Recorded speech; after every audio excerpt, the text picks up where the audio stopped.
सण उत्सवांच्या काळात कायदा आणि सुव्यवस्थेचे आव्हान पेलण्यासाठी प्रतिबंधात्मक उपाययोजना हीच प्रशासनाची पहिली ढाल असते।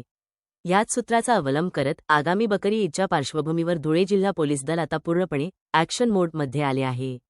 पोलीस अधीक्षक विशाल आनंद आणि अप्पर पोलीस अधीक्षक अजय देवरे यांच्या नेतृत्वाखाली शहरातल्या संवेदनशील भागांमधून आज 300हून अधिक जवानांचा सहभाग असलेला एक भव्य रूट मार्च काढण्यात आला।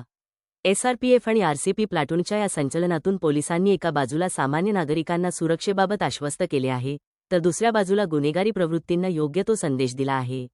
सध्याच्या काळात समाजमाध्यमांचा गैरवापर हे पोलिसांसमोर मोठे आव्हान आहे।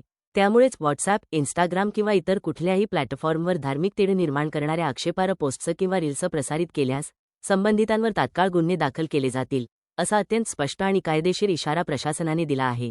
कोणत्याही अफवांना बळी न पडता हा उत्सव सामाजिक सलोख्याने आणि कायद्याच्या चौकटीत साजरा व्हावा, यासाठी धुळे पोलीस यंत्रणा पूर्णपणे सज्ज आहे।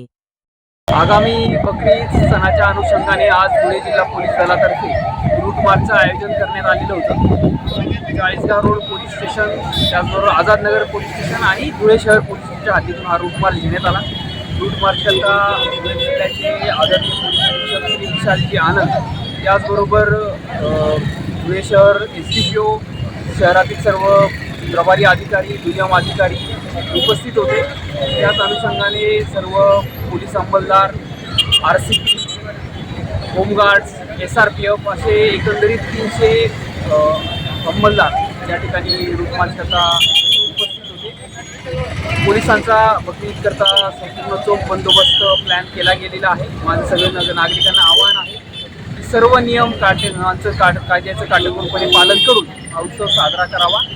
त्याचबरोबर कोणी आपले सोशल मीडियाचे व्हिडिओज, रील्स किंवा स्टेटसला कुठल्याही धार्मिक तेढ निर्माण होईल अशा पद्धतीचं कुठलेही व्हिडिओज किंवा स्टेटस शेअर करू नये।